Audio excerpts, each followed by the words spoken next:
Welcome in to the Bobby Carpenter Show. And as always, we got a nice action-packed lineup here. Football season, well, the college season is over. NFL season is cruising towards the Super Bowl as that'll be going off in a couple of weeks. Getting some Buckeyes going in that game. Pretty exciting there. Finally, Michigan looks like Jim Harbaugh, his departure will be official now. And where do they turn? Where do they go?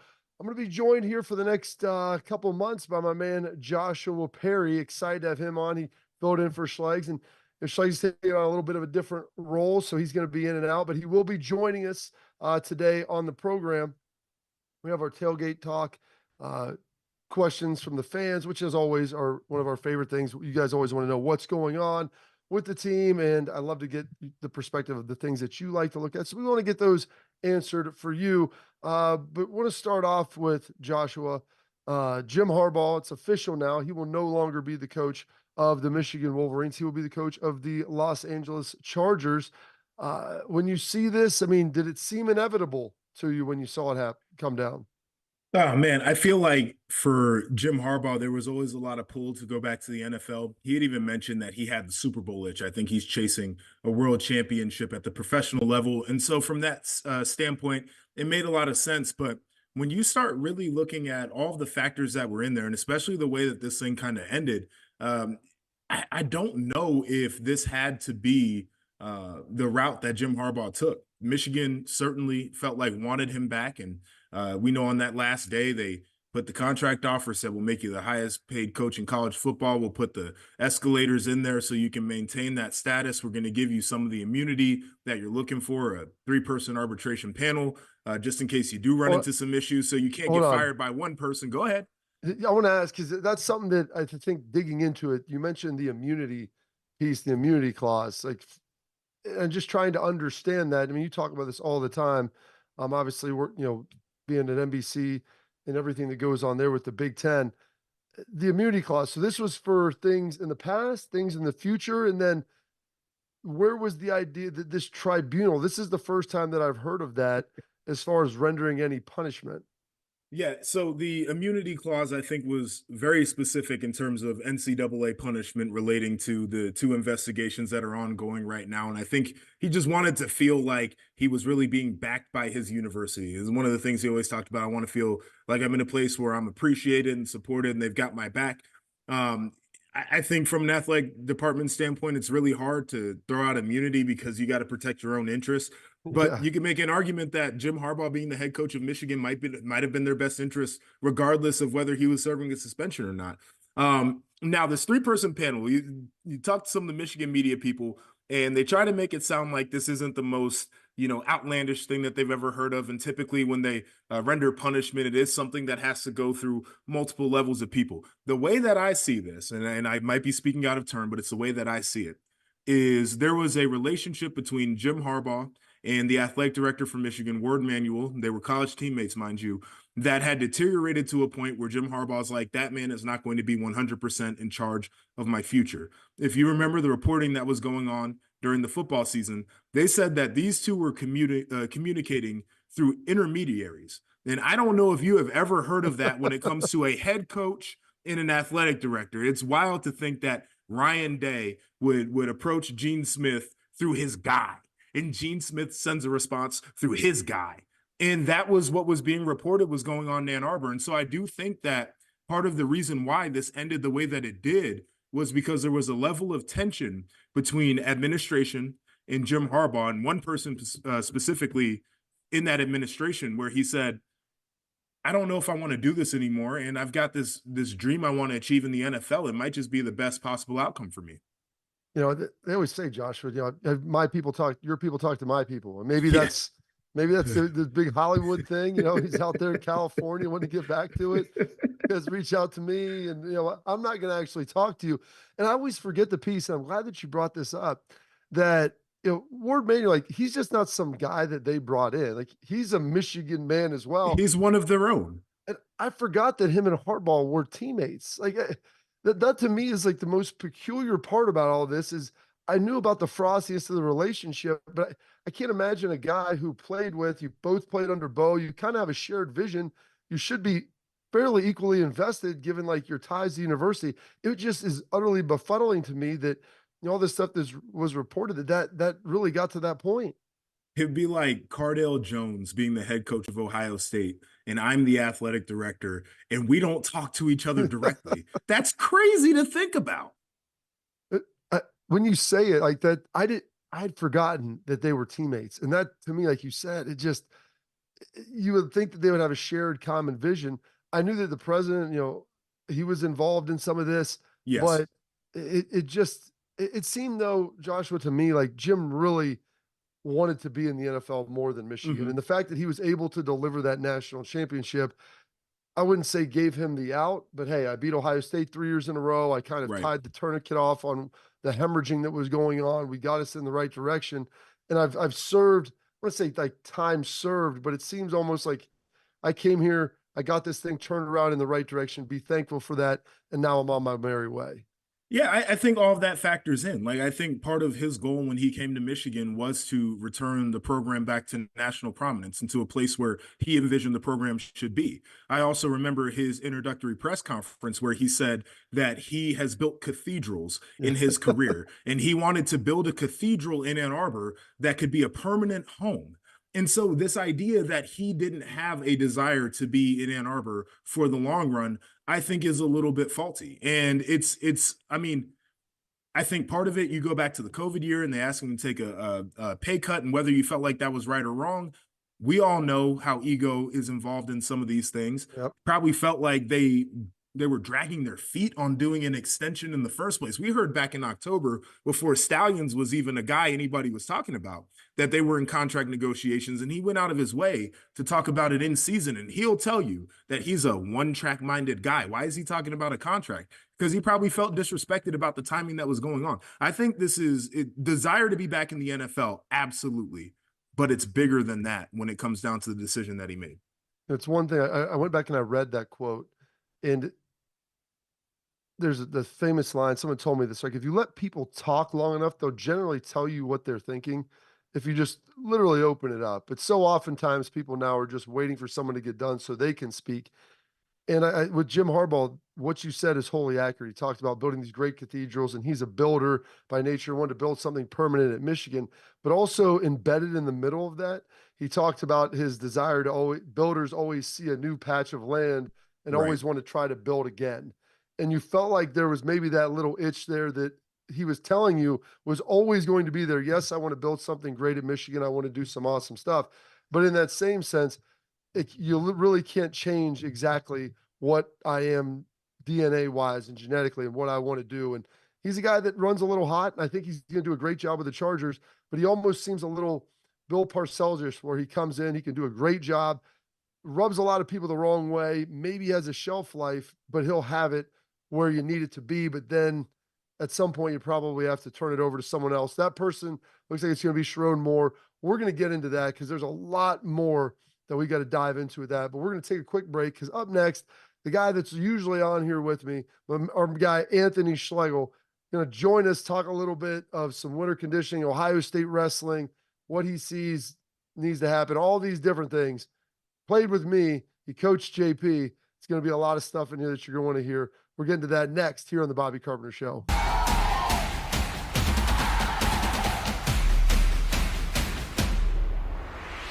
Welcome back into the Bobby Carpenter Show, and guy who's been on this show with me for the last 4, 5, 6 months, however long we've been doing it, going to join us again. Got a little bit of a new role right now at Ohio State, so his time is going to be a little limited. But played with me, got to coach my guy JP, and giving the dance floor to my man, Mr. Anthony Schlegel.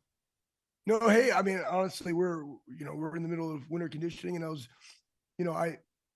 I just remember, Bob, there was, and with social media and everything that's out there, and we're the sum of our life's experiences. And I go back to this one particular picture that was on, I don't know what it was on, Bucknuts, or it was on something, and we were doing a 6 a.m. workout, and there's you and me. There's actually a couple pictures. One, I was looking really terrible going through the Agile bags, and I had my shirt off and I had my tats. So fat. And I was just straight off of a really hardcore diet of Bud Heavies and and chicken wings with extra ranch, and I could deadlift a crap ton. I could squat a crap ton, but man, I was not very agile. And there's another picture, the same workout where you and I are doing a wheelbarrow, and of course you're amazing at it because you're a swimmer and you got long arms, and I'm carrying you and I'm kind of like yelling at you to keep your legs straight, but you're just freaking humming along. And man, I look terrible in that picture. And if those So- two things would have been like, if that would be 2024, they'd have been like, what the hell did we bring in here? I would have gotten No. ridiculed. I would have gotten ran out of town. So what's amazing, our finishers, Joshua, with Tress, we would like pair up, and they like wouldn't let AJ do 6 a.m. workouts anymore because his knee was awful. It was like a 100-year-old man. So then Schlegs, we were partners. You partner up at the end, and we would do like 50 or 100 and back, 100 yards, wheelbarrow, yeah, and it's then we'd do terrible. like buddy carries. And Fick told us that day, and it's great because all of us were coached by Fick in here. He's like, "Hey, media is going to be in here today. Leave your shirts on. Don't be looking foolish." So Schlegs doesn't listen, and I didn't listen either. Shirts come popped off, and so I'm literally Schlegs. We're doing buddy carries, so I'm on his back like you would carry a child, like over Sure. his shoulder. You got your legs wrapped around their waist, and we don't have shirts on, and we're like two dudes just skin to skin, and I can hear like the squishing of the sweat. It's at the end of the deal. I'm laughing. Schlegs' gut looks like it's hanging out all over the place, and they snapped Breathing this heavy. picture on it, and dude, that Jeez. was in the dispatch, Schlegs. I'm almost positive Okay. because this is no joke. Then the next year, or no, it was early. That was in my sophomore year. I start dating my wife like the next year.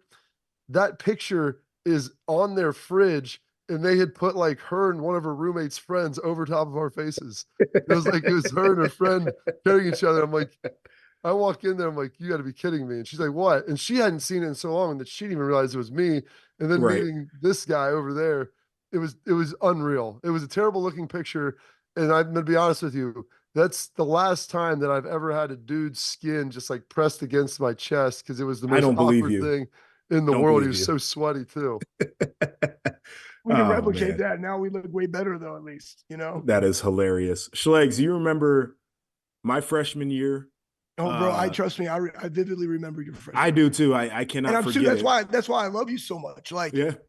A that's lot why of we growth. coach. You're the reason we coach. You're the Yeah. reason we coach. No, I am. I was a project. So you remember how Bobby used to come in and he would jump in on the workouts. And so we were doing tire pulls the one day, and Bobby was just over there kicking my behind, calling me a soft 270 outer belt kid.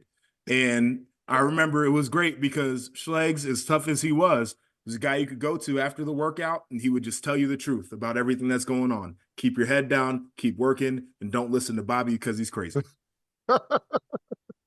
And you know, that's we all need that, right? We all need the friction. We all need truth. You know, that's what helps us grow. But those are the memories that you remember with your teammates and the growth that you had, and then you knew what to expect the next year. And now your role changed, Joshua, and like you start to become a leader. Then you also have John Simon pushing you, just like you might have beat John on the first round, right? And then like John's just like running back and hops right back in until he just, you know, starts beating you to the ground. And you're like, no mas, and then on to the next. And I'm just trying to encourage you, like, just keep going, just keep going, just keep going.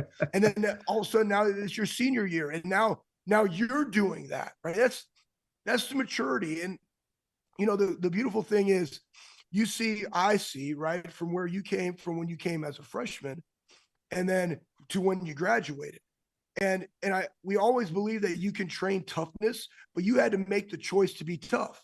And then now you're that alpha, and that was developed into you. But then once you get out of ball, the alphaness doesn't leave you. Those memories and those, you know, the trials and tribulations you went through don't leave you. You just hone that alphaness into a different direction, which you do now in the media, and Bob does now in the media, and or they do it in business, right? And we have a lot of guys that have taken that and driven it into other areas. And that's the beauty of college athletics that I don't think a lot of people see, but it's probably the most rewarding thing as a player, but more importantly, as a coach, when you see it. And those are the things that you remember. And it's also the reasons why you coach. Yeah, Schlegs, I got to tell you, I may have hated some of those workouts. I hated getting up early and getting yelled at and having to go against John Simon, who was going to run me into submission. But Yes. to your point, I do not regret, and I appreciate every single one of those moments, because you get out into the real world and you start to realize these people are not like me. Like I have gained an advantage in life because I went through all of those things. So to your point, you can train the toughness and the guys take it with them. Like it literally, it changes lives. I would not be the type of person I am, the confidence that I have, the ability to work that I have, if it wasn't for spending time with you guys teaching us how to do that. And that's the one thing that Mick is amazing at. You know, he has something on the board, and that's what you guys listen to. I mean, he's the best. And you know, it's fun to watch him in his element. But it's something that's really special, and you don't really see it when you're in the weeds of it, right? Because you need to just stay in the weeds. Like there doesn't need to be a light at the end of the tunnel. I got to go be great every single day, but you just got to embrace it. You got to cherish it, knowing what it's going to allow you to do, not only down the road of this season, but also in life. That's a super fun thing. Well, what's interesting is both of you guys touched on that, and Joshua, you talked about how hard it was early in your career, and then it gets easier, and the workouts really don't get any easier. It's just amazing of your perception of what you're about to do and like your ability to prepare and emotionally control and regulate. Like I coach, my 10-year-old kid. Schlegs has older kids. Joshua, I mean, you're going to be, embarking on fatherhood here soon. And it's gotten significantly worse because kids they don't play outside anymore. They don't have like these tough games where like, dude, you might be 2 years younger than the next kid, any of the kids you're playing with on the field or the court or whatever it is. And so like, if you cry about getting fouled, they're just going to tell you to go home. Like, and you've just got to deal with hard stuff. And so I'm looking at the emotional regulation of our kids, of how they're able to do this. And it's really no different than when they get to the college level, when you're trying to figure out, like, guys, prepare yourself mentally for a very difficult situation. And then once you get through it and you survive it, like, okay, you've kind of like built that layer of toughness, like the calluses that are on your hands, that becomes the callus your mind. And at some point, like in your life, Josh, like even if you haven't done this, and Schlegs, like you may not have done these workouts for a long time, but like, hey, if you give me a week or two to get in shape, I could get good enough shape that I could go do that because I know that I can physically survive it. And so I'm not worried about literally killing me. Because when you're young, you feel like this might actually kill me. This could end I'm my gonna life. die today. Yeah. Yes, I'm gonna die today. It's the best. It's the best. It's really good stuff. And so, with that, like the mental aspect of it, and you wanted to get into this because Ohio State had a huge victory over Michigan in wrestling, which, Yes. It's tough. I mean, Big Ten's one of the best wrestling conferences you're going to find. And Joshua was a BTN for a long time. They cover that, everything. But that was a big win. Talk a little bit about Coach Tom Ryan and the wrestling squad they were able to get done. Yeah, huge win. I think they were down 3 starters in this, and right out the gate, they're down 9.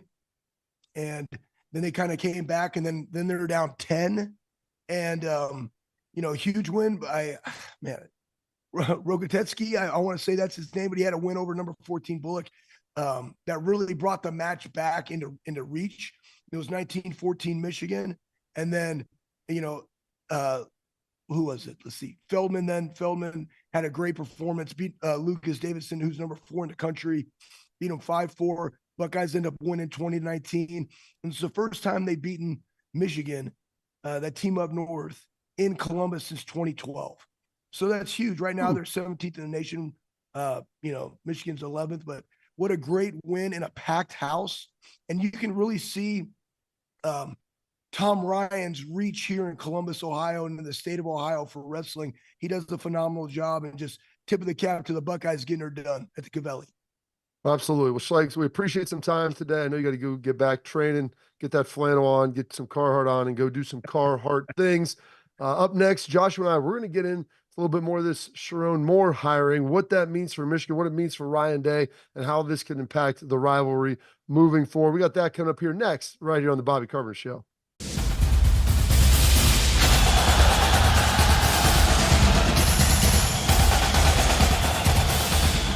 Welcome back into the Bobby Carpenter Show. Our guy Schlegs running around his farm somewhere in Southern Ohio, training dudes and mowing grass, whatever the heck he's doing. But Michigan, Sherrone Moore looking to be their new head coach, keeping that in-house.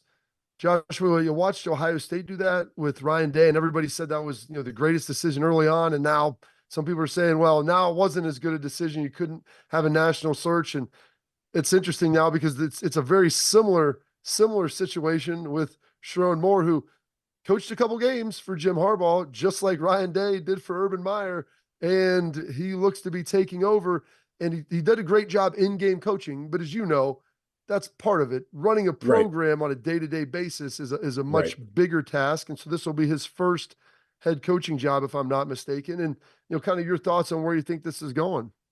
Yeah, my initial reaction was exactly what you just talked about. The news broke late Friday that they were going to make Sherrone Moore the full-time head coach of the University of Michigan. I was on air on TV, and we had Jake Butt, Michigan tight end, two-time All-American Mackey Award winner, in studio with us. And so it was great. We got to talk about it. And the one thing that I mentioned in that is similar thing happened with Ohio State. You have Ryan Day, who is the interim coach, beginning of the year, had a top 15 win down in Texas against TCU, felt like the right decision. Gets his career started off 13-0 regular season his first year as head coach in 2019 with a win over Michigan. 2020 in the COVID abbreviated year, made it to a national title game, felt like it was a home run. And I think the thing that we fail to realize with first-time head coaches is there is a learning curve. And as well as Sherrone Moore did, and this is not to knock him, he wasn't the full-time coach during the week. Jim Harbaugh was allowed to coach during the week and to game plan and to do what he does to motivate his team. And there are going to be some things that Sherrone has to learn on the job. I think that he is a wonderful coach. I also think that there is a learning curve. And we've seen this with Kirby Smart. And, he got his career started off well, but it took a little while before the championship started rolling in there. We talk about Dan Lanning as like the, next great head coach on his way. People don't realize Dan Lanning is 1-4 against his rivals. Really good coach. Some of the big games hasn't been as good for him, right? We look at Ryan Day, and I mentioned all the success that he had in the beginning of his tenure. And then you look at the last few years, and of course there was a CFP berth in there, but it's 3 straight losses to Michigan. And in the past, coaches got to learn and make mistakes at places like Bowling Green and San Jose State and North Texas. And nowadays, we're watching these guys learn on the job at places like Oregon, Ohio State, Michigan, and Georgia. So probably some patience if you're a Michigan fan, because he's going to look like a young coach at times. But I do think this is a wonderful hire. It keeps continuity. I think he's the right type of guy to lead the Wolverines. Yeah, it's interesting. And you mentioned Kirby Smart. And even though he's got the pair of national championships, his record against Saban still isn't very good. Like there's a hurdle there. And another team that you could even throw in here, first-time head coach, Notre Dame with Marcus Freeman. Our guy. Like it's kind of the first time you feel like a lot of these big blue-bloodish programs are hiring first-time head coaches, because usually it's the prerequisite is having success somewhere else. And not saying that what they did isn't right, and because you got to look at them all individually, but you said there's going to be some issues. And right now, especially with how dynamic college sports are and the changes all over the place, I don't know if anybody really has like a firm handle on maybe what it's going on or what it actually is going to be on a day-to-day basis. And they're trying to clean that up and trying to fix it, but obviously still a lot of uncertainty there. And as we look at this a little bit, one of the big pieces of being a head coach, Joshua, is your staff. Sure. And so it looks like Jesse Minter is going to be going to the Chargers with Jim Harbaugh, probably his son Jay. But do we think a lot of the rest of the staff is going to stay there? And how do you think that impacts everything? I think they'll be able to keep a lot of the staff. Like, you look at Mike Hart, he's a Michigan man. They probably got him locked down. Elston coaching the defensive front there, he's a Michigan man as well. It seems like Clint Scale is a guy who wants to stay, potentially could step into that DC role there. But I do think the losses on the staff are going to be big. You talk about Jay Harbaugh, not only was he coaching the secondary, he was heavily involved in special teams. And you mentioned Jesse Minter there. He was one of the best coordinators in the country, had led a Michigan defense that I don't think a lot of people realize, one of the best defenses we've seen in last decade of college football or so. And so they're going to have answers for that. And I think one of the hard things, and we see it both in the NFL and on the college level, is when you are a first-time head coach, but specifically when you're a young coach, a guy in his 30s, what does your network really look like? Like, of course, you can try to attract people with the brand and with the money, which is what they're going to do. But like, knowing guys and being really familiar with guys and knowing how they coach on a day-to-day basis. You haven't been around football quite long enough to really understand that. And so I think that's another one of those things that they'll run into. But make no doubt about it, I know Sherrone Moore has been planning for an opportunity like this, so he's going to try to roll out the best that he has. But certainly some big losses. And we even get to the roster where JJ McCarthy, you got to replace. Donovan Edwards, you got to Blake Corum, you got to replace. A lot of that offensive line. They've got some good pieces coming back on defense, no doubt, but the linebacker room's a little bit of a question. Certainly a lot of things in flux there. Yeah, that's I know that was one of the things that Ryan Day, that just the network, when you've only been at a couple of different staffs, knowing guys, and it's one thing for there to be great coaches out there, but this coaches a little bit incestual. A lot of times they want to bring in guys who they know, who they're familiar with. And so you've had to have coached with those guys. And if you've only been on 2 or 3 staffs, it's hard to kind of have that broad network and find all of those different people for different position groups. And hey, you may know 10 great offensive coaches, but if you need a defensive backs coach, well, that's not really going to help you locate that guy and make sure you've got the right person. So we'll get into a whole lot more of that. There's a lot of things that we can obviously screw down this offseason about how that staff looks and what Michigan's doing. But up next, we've got some big news here. The foundation, some of the NIL components, collectives. How is that looking in Columbus? And a former Buckeye getting involved in a big way, and a bit more college gambling news, which may not always be great for the schools involved. We got that next here on the Bobby Carpenter Show.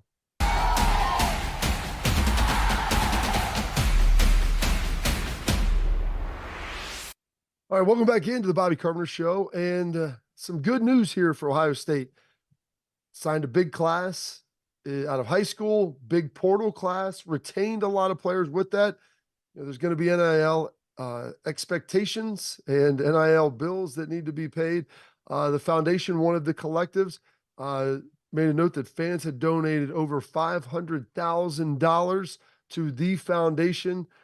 Joshua, I think this is what people were kind of looking at, where, hey, people may not want to talk about NIL. You may not necessarily like it, but the reality is, it's been 3 years since you beat Michigan, came close to beating Georgia, and maybe we're on the footsteps of a national championship, but it seems like people are getting a little restless. And I think this maybe inspired Buckeye Nation, which is one of the biggest fan bases around, to maybe get involved as much as they can.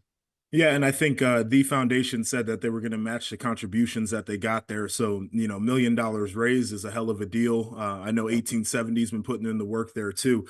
This is what needed to happen. And I think there are a number of factors that went into it. I think that you mentioned a lot of important ones. It's hard for me to say that watching your rival do what they did this past year isn't a motivator. And they were a team that brought in 9 transfers last year and had a push from their collective to bring guys back. They were a super veteran team, and I think that really mattered for them. But for Ohio State, I always thought the question was, when was it going to get aligned the way that it needed to? Because I think we all understood that through Buckeye Nation, there was going to be the power to raise money the way that they have, and to be able to leverage that into the recruiting successes that they're looking for, and the rewards for the current players on the roster too, which I think might be a more important factor than what you do necessarily just to get guys in the door. And here we are. People have stepped up, certainly, and I think it's going to make a huge difference for the Buckeyes in the long run. One of the guys stepping up, former Buckeye quarterback CJ Stroud. They announced, with a foundation did, that he is, I want to say, in the platinum level, which means he's donated between $50,000 and $100,000. CJ, a rookie, obviously having a lot of success in the NFL, but you hear the passion that he has for the school, the passion that he has for the program, and his desire to give back. I think that speaks volumes to what the culture is in a time, Joshua, where there was a lot of people maybe questioning what that Buckeye culture was under Ryan Day. Well, and it's interesting too, because this is a guy who was developed by Ryan Day. And so obviously he is a believer. And I think that we could point to some of the guys that came back that would say that they're believers in what Ryan Day is building too. But you mentioned the culture and you mentioned the brotherhood and all of those things. I think it's really important. Also, CJ Stroud has been a remarkable guy, and he went through hell at times at Ohio State with some of the criticism that he took. And I don't think a lot of it was on him. But to say that he was going to make a financial investment, and certainly he's fortunate to be a guy who can make an investment, a contribution of that level. I think it really shows what this program develops in terms of people and how they feel about where they came from. And I think this can be an example as well to other guys who are maybe thinking about getting involved and want to be involved in their alma mater. And it's like, well, the offensive rookie of the year, one of the best quarterbacks in the NFL as of right now, decided that he wants to jump on board. You might get a couple other guys to get involved as well. Absolutely. And it's tremendous to see. And like you said, CJ, for as much criticism that maybe he took at Ohio State for, not running or this, not being Justin Fields, whatever it is, like everybody had their own narrative, him getting involved and wanting to contribute back. Fantastic. Another guy who wanted to get involved with his team in a big way, Kayshon Boutte, former LSU Tiger. A hell of a transition there, Bobby. Well, hey, the guy, my man Anthony Rothman, who I used to co-host with, he loved to play GM in these conversations when we were doing contract battles, and he loved Joshua to slap the franchise tag on guys. And I said, you would be the most hated GM in all of the NFL. He goes, bet on yourself. You get a lot of money, you get a chance for a bigger payday. Well, Kayshon Boutte took that literally. He wanted to double down, placed 8,900 bets over about a year and a half span. Some of those on LSU games. Sure. And what we know, they were all on the positive side, but he even got himself, Joshua, in some different prop bets where I think against Florida State 2 years ago. He had like over 82.5 receiving yards and an anytime touchdown. My man had 2 for 20 and no tutters.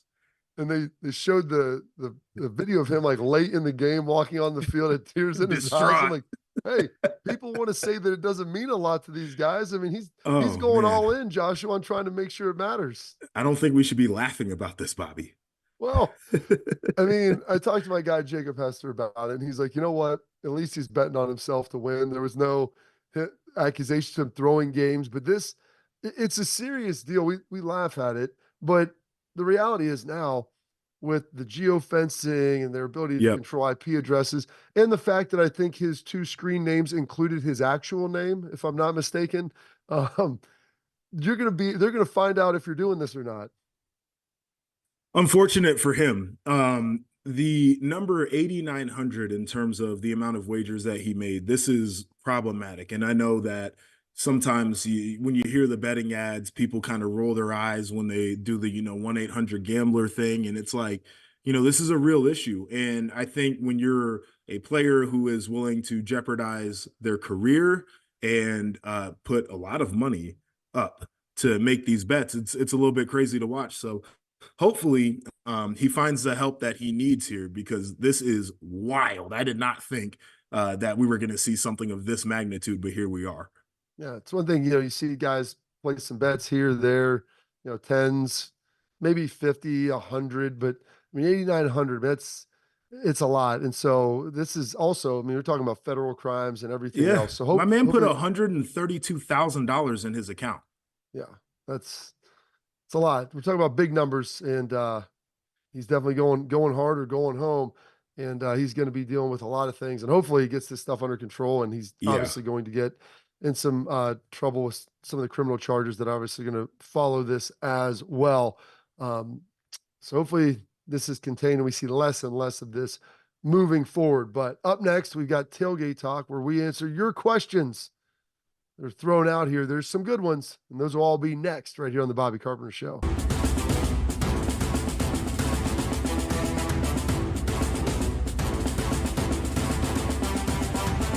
Welcome back into the Bobby Carpenter Show, and excited for the Tailgate Talk. It's one of our favorite segments. We answer your questions that you get to us here on Twitter.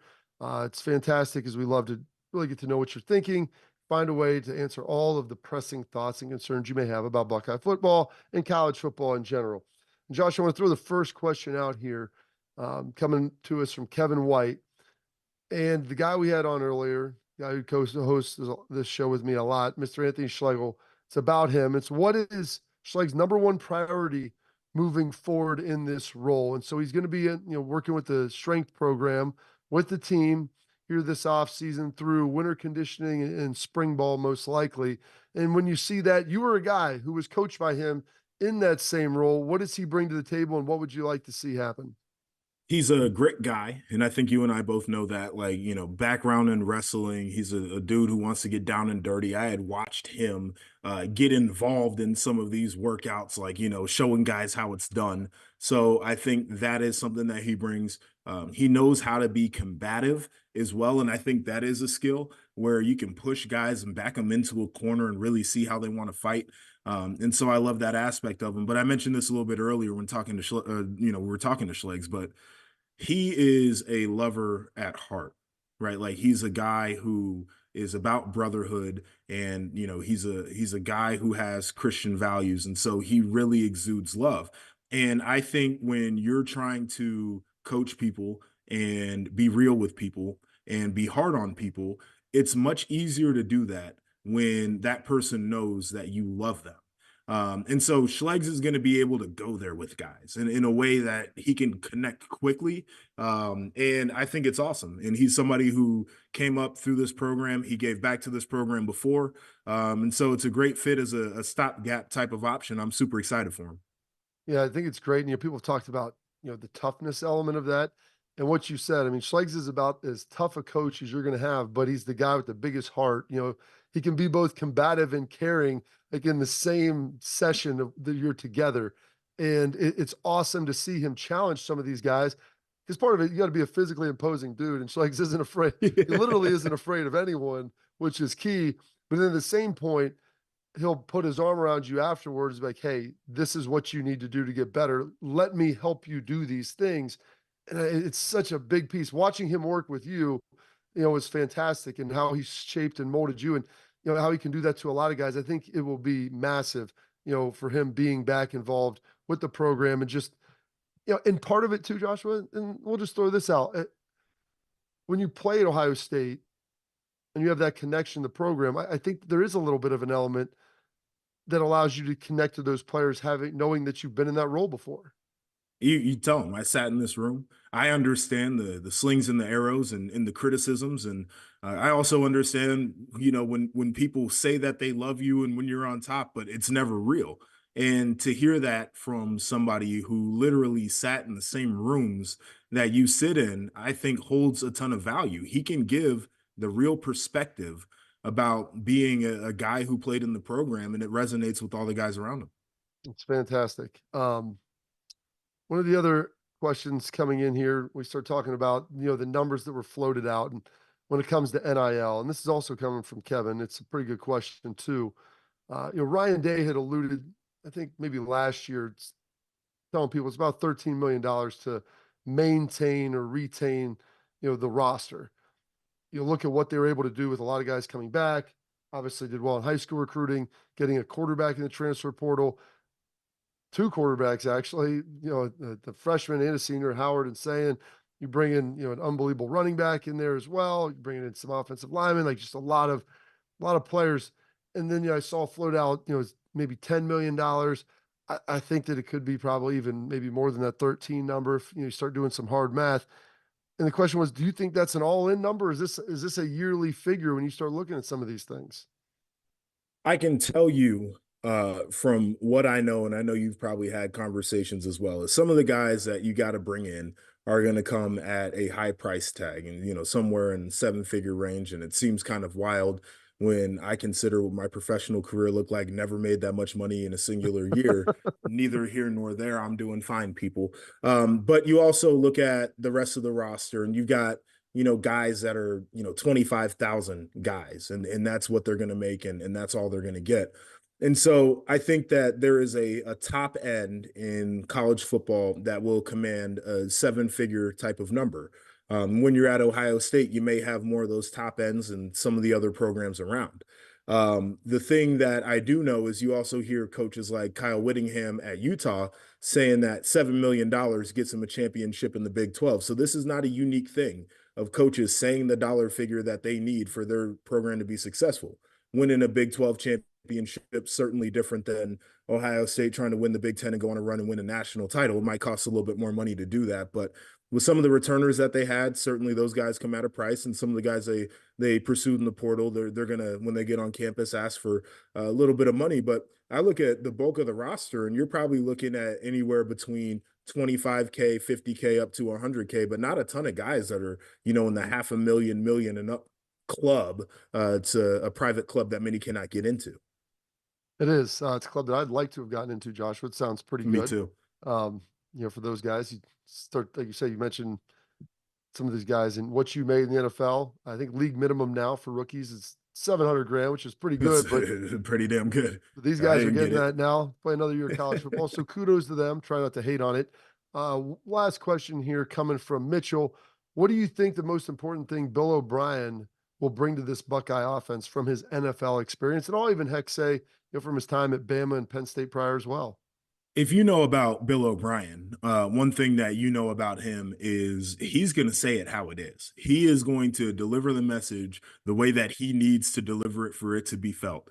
You can see the way that he communicated with Tom Brady at times, felt like, hey, you going to talk to the GOAT like that? And he's like, yes, I'm going to talk to the GOAT like that because I'm his coach and that's my job.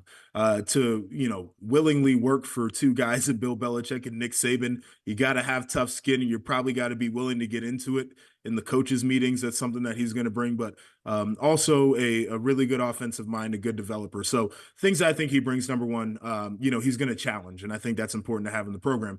But number two, he's a former head coach in college and in the NFL who's going to be able to bring wisdom to Ryan Day in those situations where he may have a question. I think it's really important for guys to build a staff like that, especially considering that Ryan Day has been a head coach for, half a decade, not a super long time compared to some other guys in the game. Yeah, as we talked about those first-time head coaches and some of the issues and struggles, Van Lanning, Marcus Freeman, guys who we know, Kirby Smart, having a veteran guy on their staff, really big, someone you can lean in, and also someone who can be honest. Bill O'Brien, I think, has a lot of that Anthony Schlegel, maybe a little bit combative at times, but he's going to be brutally honest, which is what you ultimately need as well. So that is fantastic. Excited for that. Questions are always great. Heck, I told JP we may do like an entire question show sometime because they'll fire away. And Buckeye Nation's knowledgeable. They want their questions answered. They want to hear the truth. So we'll try to give them that. But coming up, we'll wrap up the program with some parting thoughts here before we get out of the Bobby Carpenter Show here, right here on the Big Play Network.